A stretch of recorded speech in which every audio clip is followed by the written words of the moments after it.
Ağır cinayətlərdə ittiham edilən Ramiz Mehdiyevin orden medalları və əmlakı əlindən alına bilərmi? Prezident İlham Əliyev uzun müddət öz administrasiyasına rəhbərlik eləmiş Ramiz Mehdiyevi Şərəf, Şöhrət, Heydər Əliyev ordenləri ilə təltif edib. Bunu belə əsaslandırıb ki, Ramiz Mehdiyev dövlət qulluğunda səmərəli fəaliyyət göstərib və dövlət quruculuğu işlərində xüsusi xidmətləri olub.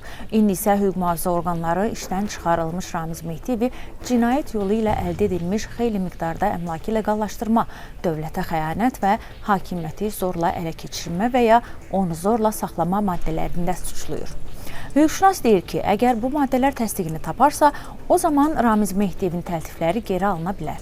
Ağır və ya silahlı cinayət törətmiş şəxslər məhkum olunması zamanı, yəni məhkəmə onu həmən adlardan məhrum etmək vacibliyi, zəruriliyi qərarına gələrsə, demək, onu vermiş orqan tərəfində qarşısında məsələ qaldırır və onu həmən adlardan məhrum edir. Əvvəldən qərar qəbul edə bilməz.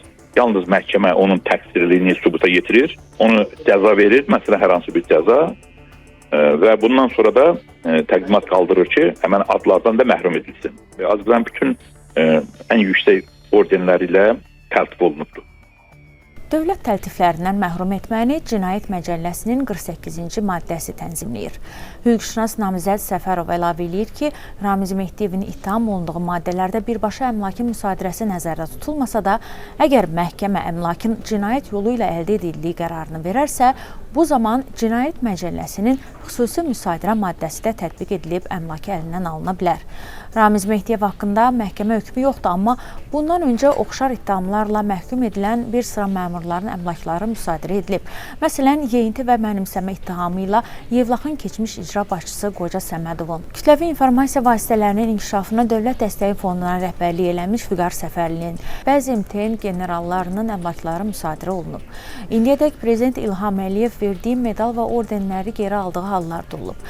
Məhkəmə qərarlarından sonra mənimsəmə və rüşvətdə suçlanan Naxçıvan Penitensiar Xidmətinin sabiq rəisi Tofiq Həsənov Vətən uğrunda medalından, hədə qorxu ilə pul tələb etmə, rüşvət kimi maddələrdə suçlanan keçmiş MTN generalı Mövlam Şıxəliyev Vətənə xidmətə görə ordenindən, Vətən uğrunda və hərbi xidmətlərə görə medallarından, vəzifə səlahiyyətlərini aşmada suçlanan bir qrup keçmiş MTN əməkdaşı da Vətən uğrunda medallarından məhrum ediliblər.